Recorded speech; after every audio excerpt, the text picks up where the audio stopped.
Apakah itu ujungnya kelihatan hasil akhirnya itu bakalan memulihkan atau justru memecahkan? Lalu sukacita, itu juara 2, runner up-nya buah itu, buah kasih, itu sukacita. Apakah kita punya hidup akan justru keluar dari depresi, keluar dari rasa benci, keluar dari kesel, keluar dari rasa nggak terima, keluar dari rasa amarah. Iya ya, kok aku ngomong sama orang ini, dia juga nggak yes man, nggak iyain semua perasaan saya, tidak setuju dengan segala sesuatu.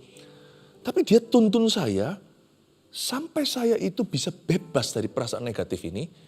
Dan saya mendapatkan perspektif atau paradigma yang baru, yang beda. Dan semua itu ternyata firman Tuhan dihidupkan dalam diri saya. Tadi yang dominan perasaan. Sukacitaku kembali, alias pulih atau bertambah. Apakah mendatangkan damai sejahtera enggak? Kita jadi lebih tenang. Kita jadi lebih berserah pada Tuhan. Dan kita jadi lebih dekat sama Tuhan. Ada perasaan srek.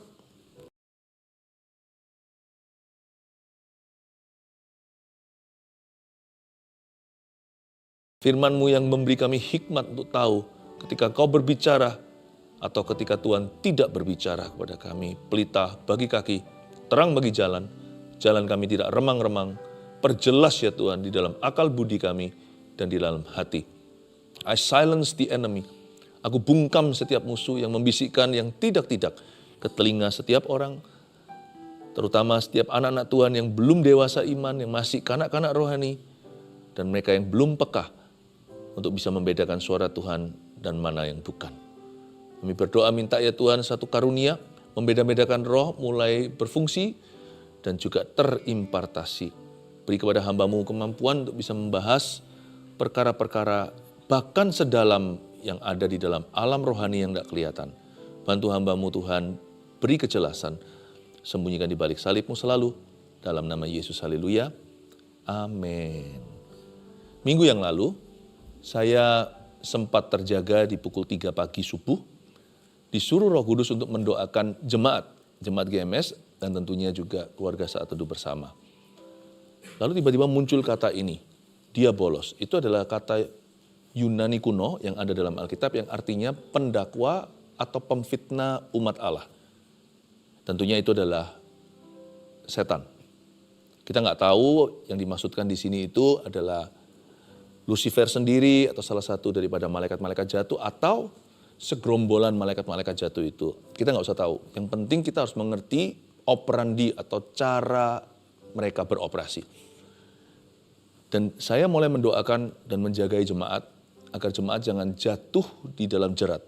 Jangan kena tipu muslihat karena mereka sangat licik sekali dan banyak jenderal-jenderal iman pun akan bergelimpangan jatuh karena tidak bisa membedakan ini suara mereka atau suara setan.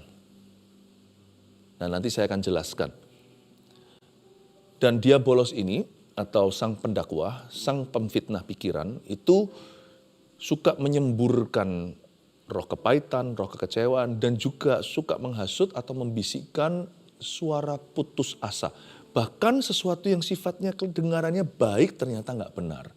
Nanti kita akan tentunya bahas cerita dari Tuhan Yesus dan Petrus. Tapi sebelumnya catat dulu ayat ini, maksudnya judulnya kalahkan hasutan iblis dalam pikiran. Itu adalah tema besar kita sekarang, Matius 16 ayat 21-24 kita akan buka. Saya percaya pelajaran hari ini tentang peperangan rohani akan berguna karena nanti ya beberapa orang tidak jadi secara rohani tewas. Saya yakin Tuhan itu penuh dengan hikmat. Dan dia ingin menyelamatkan kita karena setan selalu ingin kita keluar jalur dan terpental dari hadirat Allah. Kalau bisa keluar sekalian dari tudung Yesus. Dan tidak ada cara yang lebih ampuh selain benih-benih discouragement atau perasaan down, perasaan putus asa. Dan juga dengan lewat feeling kita. Kalau perasaan kita sudah tercampur aduk ketika kita galau, disitulah hidup kita mulai kacau balau. Dan hati-hati dengan yang saya sebut tadi ini, jenis hasutan setan dalam pikiran inilah permulaan dari segala gangguan mental yang bisa terjadi. Yang namanya hari ini kesehatan mental itu tidak bisa tidak, itu harus berfondasi firman. Kalau enggak pasti kalah. Karena roh-roh jahat itu sudah hidup jauh lebih lama dari manusia. Dan kalau kita bisa kalahkan mereka, satu-satunya jalan bukan dengan hikmat manusia, tapi dengan firman Allah. Belajar dari Yesus Kristus, anak Allah loh. Dia melebihi kita. Tapi ketika dicobai di padang gurun, 3 ronde kan totalnya. Setiap ronde Yesus tidak menjawab, aku rasa begini, aku rasa begitu. Tidak, dia menjawab, ada tertulis, ada tertulis, ada tertulis. Sang firman, Yesus itu firman. Sang firman aja pakai firman. Nah kita darah dan daging Adam dan Hawa ini kok nggak pakai firman. Sang firman itu pakai firman. Apalagi kita. Dan setan juga bisa pakai firman kan? Bukankah ada tertulis, kalau kamu sekarang jatuhkan dirimu, kamu akan ditopang oleh malaikat sehingga tidak terantuk kakimu tidak akan terantuk kakimu dengan batu. Tapi Yesus berkata, ada tertulis pula, jangan mencobai Tuhan Allahmu. Jangan lupa ya bahwa firman itu pelita bagi kaki kita. Dan ketika setan bisa menekuk, membengkokkan firman-firman tertentu keluar dari konteksnya untuk agendanya untuk menjatuhkanmu, kita langsung tahu, kita langsung bisa mengenali ini bukan pemakaian firman yang benar. Ini roh-roh jahat yang mencoba menyarankan sesuatu yang beda. Saya berdoa dalam nama Yesus ke depan ini tidak ada satupun di antara Anda yang akan terseret ke bawah. Kita belajar sekarang dari cerita tentang percakapan Yesus dengan Petrus, yaitu di Matius 16 ayat 21 sampai 24 saya baca dulu. Ini adalah pemberitahuan pertama tentang penderitaan Yesus dan Yesus akan ajarkan syarat-syarat mengikuti Dia. Sejak waktu itu Yesus mulai menyatakan kepada murid-muridnya bahwa Ia harus pergi ke Yerusalem dan menanggung banyak penderitaan dari pihak tua-tua, imam-imam kepala dan ahli-ahli Taurat, lalu dibunuh dan dibangkitkan pada hari ketiga. Tetapi Petrus menarik Yesus ke samping dan menegur Dia. Katanya, Tuhan, kiranya Allah menjauhkan hal itu sekali-kali takkan menimpa Engkau. Maka Yesus berpaling dan berkata kepada Petrus, enyahlah iblis, engkau suatu batu sandungan bagiku. Sebab engkau bukan memikirkan apa yang dipikirkan Allah, melainkan apa yang dipikirkan manusia. Lalu Yesus berkata kepada murid-muridnya, setiap orang yang mau mengikut aku, ia harus menyangkal dirinya, memikul salibnya, dan mengikut aku. Ayat 21, ya, Yesus tidak disuruh, tidak dipaksa. Dia beritahu kepada para murid-muridnya pewahyuan baru saat itu. Dia memberikan heads up, ya bahasa Inggrisnya, atau memberikan kepada mereka terlebih dahulu sebuah preview. Nanti apa yang akan terjadi kepada sang guru. Sejak waktu itu Yesus mulai menyatakan kepada murid-muridnya bahwa ia harus pergi ke Yerusalem dan menanggung banyak penderitaan dari pihak tua-tua. Yesus menyampaikan itu sebagai kehendak Bapaknya. Itu adalah kehendak Allah. Imam-imam kepala dan ahli-ahli Taurat lalu dibunuh dan dibangkitkan pada hari ketiga. Yesus tidak sedang curhat. Yesus tidak meminta pembelaan murid-muridnya. Yesus hanya memberitahukan, kalian perlu tahu ini, sebentar lagi aku akan menderita demi dosa dunia. Jadi ada sebuah pewahyuan. Detik pewahyuan itu baru dicurahkan, baru saja diimpartasikan, langsung mau dicuri sama iblis. Kita harus tahu dulu hakikat setan atau sifat. Setan itu adalah bapak segala dusta. Jadi dia punya senjata yang paling ampuh dan paling mempan adalah tipu muslihat dalam perasaan. Atau suatu ide lain, meskipun kedengarannya baik, tetapi hal itu tidak sesuai dengan firman Allah atau hal itu tidak sesuai dengan kehendak Allah. Setan itu selalu main di arena netral. Kalau dia datang sebagai ular, sekarang semua orang udah trauma, Adam dan Hawa jatuh karenanya. Pasti dia ditengking langsung sebelum sampai masuk ke dalam. Tapi sekarang dia berada di area-area yang biasanya kita lengah dan kurang waspada, di area-area yang lumrah menurut pikiran manusia. Coba saya kasih dulu background latar belakangnya. Setan itu bisa pakai apa saja, tetapi yang pasti dia selalu akan cari keuntungan dan mendapat kesempatan dalam kesempitan terhadap orang-orang Kristen, anak-anak Tuhan yang belum dewasa rohani, dan anak-anak Tuhan yang tidak mengerti firman, anak-anak Tuhan yang hatinya itu belum sepenuhnya berserah dan juga tidak mengenal baik Bapanya di sorga. Ayat 22, tetapi Petrus menarik Yesus ke samping dan menegur dia. Saya baca ini ya, terkejut loh. Berani sekali Petrus itu. Ada ayatnya, siapa berani jadi penasihat Tuhan? Allah tidak punya penasihat siapa-siapa. Ini bukan lagi penasihat. Dia menegur. Orang kalau menegur seseorang kan berarti dia benar. Yang ditegur kan salah. Petrus itu menarik Yesus ke samping. Dari mana tuh keberanian kalau dia nggak yakin dulu. Dia merasa bahwa apa yang hendak dia katakan kepada sang guru itu dari Roh Kudus. Jadi saya akan tunjukkan bahwa ternyata nanti itu bukan ide Petrus karena diekspos sama Tuhan Yesus. Yesus berkata, enyala iblis itu Tuhan tidak panggil muridnya itu dengan, Tuhan tidak juluki muridnya itu setan. Yesus tidak berkata enyala iblis itu kepada Petrus, tapi melalui Petrus. Kepada siapa? Kepada yang ada di balik Petrus. Itu tipisnya luar biasa. Itu mesin MRI pun CT scan tidak bisa mendeteksi. Itu hanya Tuhan yang bisa melihat dan firman yang bisa membedah. Hanya pedang bermata dua yang bisa membedakan sumsum dan sendi. Yang bisa membedakan antara roh dan jiwa. Hanya firman Tuhanlah yang bisa mengekspos itu. Yesus tidak berkata kepada Petrus ketika dia berkata, enyala iblis. Tapi Yesus mengekspos, melucuti pikiran Petrus dan ditunjukkan oleh Yesus sumber sesungguhnya itu siapa. Kalau Anda baca ayat 22-23 tadi, mana setannya? Nggak kelihatan kan? Dia bahkan tidak bersuara, dia pakai suara Petrus. Sedangkan Petrus tidak kesurupan. Tapi Petrus tertipu. Dia tertipu. Nggak ada ceritanya setelah itu Petrus manifestasi seperti orang Gerasa itu yang dirasuk oleh legion. Lalu banting-banting seperti orang yang ayan, anak yang ayan itu dibanting ke dalam api. Waktu kelihatan Yesus langsung muntah-muntah, langsung kejang-kejang. Nggak ada. Dia bolos itu hati-hati karena dia menyatu. Dan dia dengan pikiranmu dan dia bisa seolah-olah menyerupai suara Roh Kudus di dalam diri seorang Petrus. Kalau Petrus nggak yakin dulu bahwa yang dia dapat itu dari Tuhan, dia nggak akan berani tegur Yesus. Mana setannya? Kalau Anda lihat ayat 22-23 atau seluruh perikop ini, mana iblisnya? Nggak muncul tuh. Nggak ada wujudnya, tidak ada suara. Kenapa Yesus berkata, enyala iblis? Karena Yesus tahu sumbernya.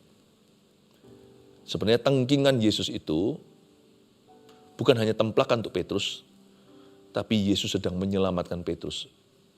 Juga kalau Anda baca ayat 22-23, Petrus tidak membantah. Nah untungnya gitu. Kalau Petrus membantah, lalu dia tersinggung, ditegur dia ngamuk, lalu dia ngambek, lalu dia habis itu ancam, atau kalau setelah itu dia bilang, ya sudah kalau begini-begini aku tinggalkan Yesus. Enggak. Untungnya Petrus itu mudah diajar.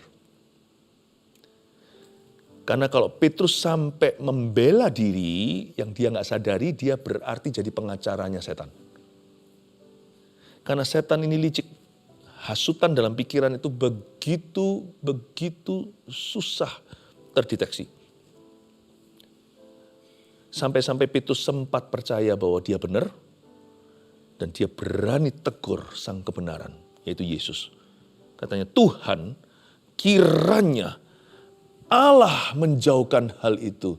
Sorry ya guru, kau salah kali ini.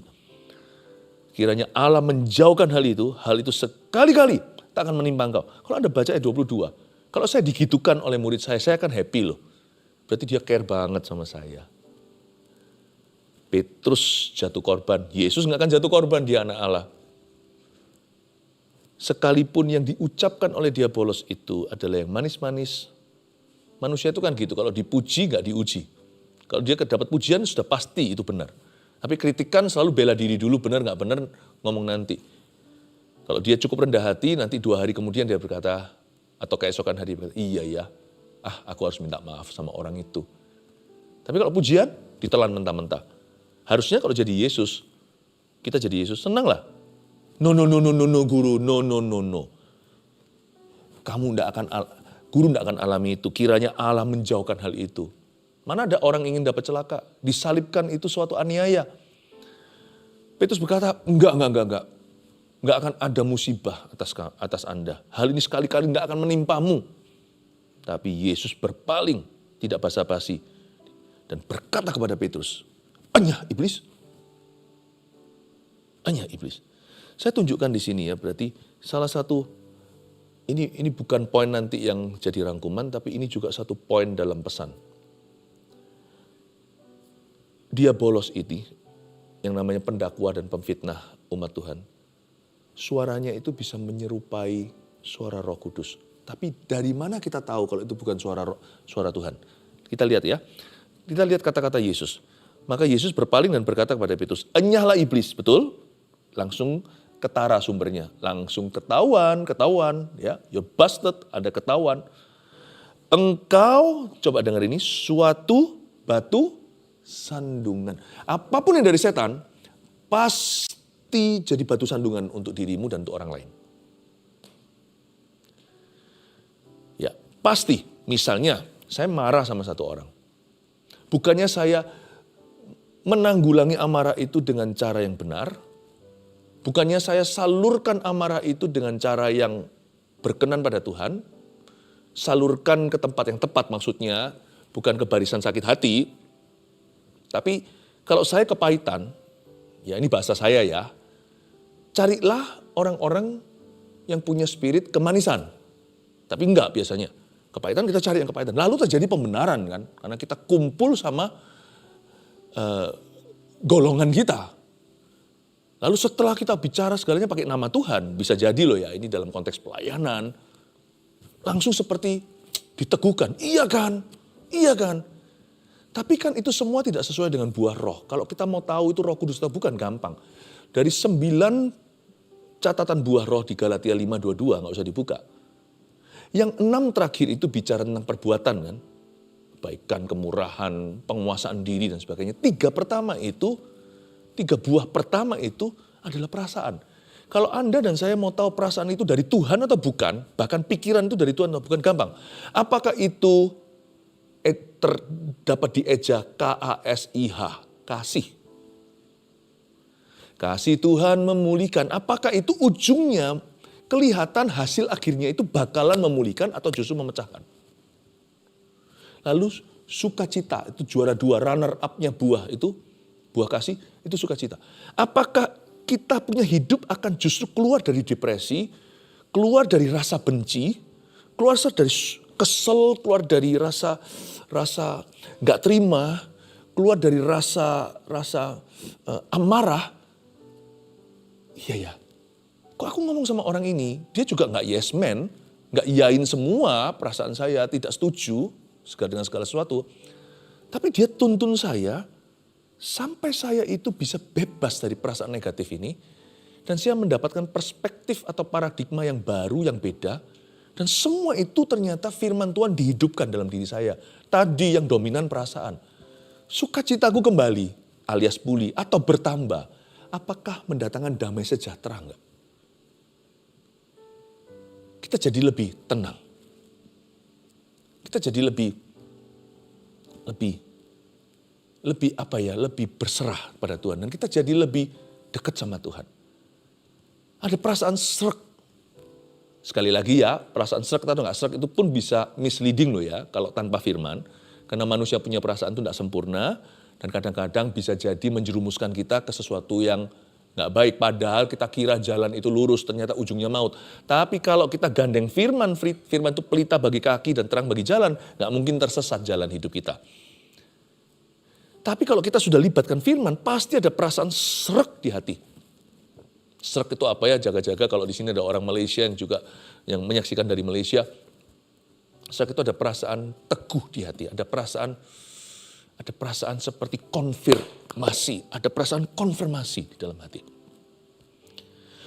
Enya iblis, engkau suatu batu sandungan bagiku. Tetapi sebaliknya, kalau kita seperti konteks tadi, kalau saya kasih satu ilustrasi contoh misalnya mungkin di dalam konteks pelayanan gereja atau dalam hubungan relasi kerja. Kalau segala sesuatu yang terkesan seperti suara hati kita atau suara Roh Kudus bahkan, itu ujungnya lawan katanya kasih. Lawan katanya sukacita, lawan katanya damai sejahtera. Itu bukan dari Tuhan. Itu bukan dari Tuhan. Karena itu membingungkan, menjatuhkan, meruntuhkan, mencemari, memecah belah. Dan itu menjauhkan satu orang dengan yang lainnya, menjauhkan seseorang dari Tuhan. Engkau suatu batu sandungan, bahasa Inggrisnya, this is how you tell if it is not from the Holy Spirit. Beginilah caranya kita tahu bahwa itu bukan dari Tuhan. Enyahlah iblis. Lalu Yesus memberikan satu alasan. You are a stumbling block. Engkau batu sandungan. Bagiku engkau batu sandungan. Sebab engkau bukan memikirkan apa yang dipikirkan Allah, melainkan apa yang dipikirkan manusia. Bukan hanya bisa menyerupai suara Tuhan, itu bahaya. Tapi sangat-sangat licik sekali bisa menyerupai suara hati kita. Misalnya, kita tuh mungkin di dalam namanya hidup bersama ya pasti manusia menajamkan manusia. Ya, misalnya kita ngalami gesekan di dunia kerja, di tempat kerja kita. Lalu habis itu kita merasa nggak fair, nggak adil. Kenapa kok kolega saya itu diperlakukan lebih baik? Ya, kenapa kok dia itu dipromosi dulu, padahal saya itu lebih lama. Ya. Lalu tiba-tiba ketika kita lagi merenung, makanya itu hati-hati kalau kita tuh ngelamun, lewatlah setan. Ada suara, tapi kita nggak tahu itu suaranya dia. Kita kira itu suara hati. Kamu tuh kasihan. Iya ya, aku tuh kasihan. Nggak adil bosmu. Nggak adil bosku. Kenapa kamu diam aja? Protes. Atau sudahlah, kalau begini nggak usah sungguh-sungguh. Ngapain kerja sungguh-sungguh? Nggak pernah sama sekali dipuji. Ngapain saya kerja sungguh-sungguh? Saya nggak pernah dapat pahala, nggak pernah dapat imbalannya.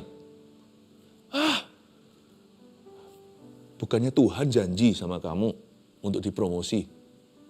Aku kecewa sama Tuhan nggak pernah tepat janji. Life is not fair, hidup nggak fair. Hidupku itu memang paling malang sekali. Kamu orang paling kasihan di dunia. Aku ini kasihan sekali. Berdialog. Kita nggak tahu dia bicara. Dan kita kira itu suara kita, itu perasaan kita. Aku orang paling kasihan. Kalau gini aku quit aja. Udah aku quit. Aku berhenti. Padahal di sisi satu lagi kita sudah diajari bahwa Tuhan tidak pernah memberkati quitter. Orang yang mudah menyerah. Aku quit. Udah aku keluar. Lalu habis itu kita kita kira itu suara kita kan. Tapi seperti di sini mulai berbuih. Beriak-riak itu sampai di leher kita di sini tuh. Seperti naik turun perasaan kita itu sampai bahkan secara fisik pun di leher kita itu seperti ada cairan naik turun seperti rasa. Dan disitulah kita kira kita sedang bergumul dengan perasaan kita sendiri. Selama sumbernya tidak terekspos, sebelum kau menyadari Anda tidak akan bisa kalahkan setan ini. Sebelum Anda kira itu adalah suaramu, itu bukan suara roh jahat. Anda tidak bisa tengking dia. Karena Anda tidak tahu kalau itu dia. Itu adalah roh-roh jahat tersebut. Malah justru nanti kalau dikonfrontasi oleh seorang kakak rohani misalnya, kamu tidak boleh mikir gitu loh. Kamu jangan mikir gitu. Mengasihani diri sendiri itu, ya, itu akan membuatmu jatuh. Itu akan membuatmu depresi. Itu akan membuat kamu jadi putus asa, jadi kecewa. Nanti kamu jadi orang kepahitan loh. Marah kita. Kamu soalnya nggak ngerti. Kamu tidak paham apa yang aku alami. Ya kamu enak. Kamu punya pekerjaan yang mapan. Segala sesuatu serba dicukupi. Enak aja kamu bunyi. Tapi kamu sama sekali tidak bisa menyelami apa yang aku alami. Tanpa kau sadari, Anda sedang jadi pengacaranya diabolos itu. Dia bersembunyi di balik dirimu. Di balik perasaan Anda, dia bersembunyi. Sehingga dia tidak pernah terekspos penuh. Dan Anda membela suaranya. Dan kita membela hasutan setan itu dalam pikiran kita. Ketika kita jadi defensif, kita jadi pengacara si jahat. Dan tidak bisa terusir, bahkan tidak sempat terusik itu roh-roh jahatnya. Harus hati-hati. Ada misalnya seorang yang jatuh, hamba Tuhan yang jatuh. Tiba-tiba pikiran aja berbunyi, dia aja bisa jatuh, ngapain aku sungguh-sungguh? Enak kan, lebih baik aku begini, suatu hari ya seperti ini, lagi gampang lantar. Nanti ujung-ujungnya biar saya tinggal diampuni Tuhan gitu aja. Itu setan loh. Kayaknya itu pikiran kita. Tapi seperti ada yang menunjuk. Kamu lihat kan dia jatuh kan? Buat apa kamu sungguh-sungguh? Untuk apa kamu sungguh-sungguh? Biasa-biasa aja jadi orang. Iya ya, dia jatuh. Buat apa saya sungguh-sungguh? Diulang gitu loh. Terjadi dialog. Karena itu jangan berdialog dengan pikiranmu. Karena ternyata tidak ada setannya di cerita ini. Suaranya pun tidak ada. Itu semua suara Petrus. Enggak ada setannya, hanya Petrus. Tapi Tuhan berkata, hanyalah iblis. Aku tahu kamu di balik Petrus. Kamulah biangnya di belakang ini semuanya. Petrus hanyalah wayangnya. Engkau suatu batu sandungan bagiku. Engkau tidak memikirkan apa yang dipikirkan Allah. Melainkan apa yang dipikirkan, tidak ditulis. Melainkan apa yang dipikirkan setan. No, lebih bahaya melainkan apa yang dipikirkan manusia. Lalu Yesus berkata, ayat 24, kepada murid-muridnya, setiap orang yang mau mengikut aku, ia harus menyangkal dirinya, memikul salibnya, dan mengikut aku. Ayat 24 itu yang perlu digarisbawahi adalah kata, lalu Yesus berkata, gantikan pikiran setan itu langsung dengan firman Tuhan. Yesus berkata langsung. Ayat 24 ini adalah pikiran pengganti. Yesus mengekspos setannya, lalu cabut pikiran setan dari Petrus, lalu Yesus gantikan dengan firman. Demikian firman-Ku, Yesus berkata kepada murid-muridnya, setiap orang yang mau ikut aku, ia harus menyangkal dirinya, memikul salibnya, dan mengikut aku. Camkanlah itu. Saya pakai bahasa Alkitab, tanamkan dalam benak, hati, dan pikiranmu. Perhatikan ya, hati-hati dengan semua ini. Roh kepahitan, roh kekecewaan, jangan lama-lama dengan semuanya itu. Dan roh putus asa, sakit hati, mengasihani diri sendiri. Bisa macam-macam. Mari kita sekarang lihat 3 poin yang saya akan bagikan ini. Anda catat, bukan hanya sebagai rangkuman, tapi sebagai langkah praktisnya. 1, kalahkan hasutan iblis dalam pikiran. Cara yang pertama, akui bahwa pikiran negatif itu dari setan. Anda harus mengakuinya. Sadar ini bukan dari aku. Get out, keluar. Sebelum maling itu langsung di center, dikasih terang yang wattnya tinggi, maka kita tidak akan menyadari bahwa selama ini kita kecolongan dari dalam. Toko kita kenapa kok terus merugi? Akui bahwa pikiran negatif itu dari setan. Jangan di-entertain. Bisa jadi Anda memang kita buka celah, saya ngerti. Bukan berarti kita nggak ada andilnya. Tetapi jangan pernah kita itu kira semua pikiran negatif itu dari kita. Roh jahat itu lewat. Kita tengking itu dalam nama Yesus. 2, bahwa pikiran gelap itu keterang yang benar. Kenapa saya tulis keterang yang benar? Hanya karena Anda buka itu atau bawa ke tempat yang terbuka. Tapi kalau ke alamat yang salah ya sama saja. Seperti yang saya katakan tadi dalam ilustrasi. Orang yang sakit hati kumpulnya sama orang kepahitan. Nah itu memang dibawa ke tempat yang terang. Maksudnya bukan disimpan dalam diri kita, tapi kita cerita. Intinya kita bawa perasaan kita dan pikiran kita itu ke tempat terbuka. Tapi kalau ke alamat yang salah, toksik lagi, bukan besi menajamkan besi, tapi manusia menjatuhkan manusia. Bawalah ke terang yang benar. Yesus, karena Petrus hari itu membuka diri kepada Yesus. Kalau Petrus hari itu membuka diri kepada Farisi, lain cerita lagi. Bawalah keterang yang benar. Lawanlah dengan roh yang berlawanan, the opposite spirit. Kalau Anda lagi pahit, cari yang manis. Anda lagi benci, cari kasih. Anda lagi putus asa, cari iman. Anda putus asa, ada orang putus asa, cari di internet. Ketemu cara-cara untuk melukai diri, apalagi mengakhiri. Waduh, itu benar-benar mau coba keluar dari mulut buaya, ketemu mulut singa. Anda harus cari domba, cari gembala yang benar, gembala domba. Dan bawa pikiran gelap itu ke terang yang benar. 3, gantikan pikiran yang salah itu dengan firman. Ya. Andai kata yang Anda tengking itu bukan setan, ya nggak apa-apa juga, nggak ada salahnya. Nggak pernah nama Yesus itu sia-sia, bukan? Sekalipun kita berkata, "Nyalah kau iblis," ternyata itu pikiran kita sendiri, gimana? Efek doa itu. Nggak apa-apa, nama Yesus tetap berdampak atas dirimu. Itu membuat kita jadi radikal melawan pikiran itu. Tapi jangan-jangan, sebagian dari pikiran yang selama ini Anda gumulkan, itu bukan dari dirimu. Itu roh-roh jahat sedang menyerbumu. Dia bolos sedang beraksi, yaitu pemfitnah-pemfitnah kepikiran Anda, hasutan-hasutan, pendakwa-pendakwa daripada setan itu yang sedang mencoba membuatmu percaya pikiran yang salah dan perasaan-perasaan yang salah pula. Tunggu berapa minggu dari sekarang, ya nanti ke depan lah, nanti saya akan ajarkan bagaimana caranya menjaga pikiran itu secara positif. Tapi sekarang saya tunjukkan dulu hati-hati dengan yang negatif.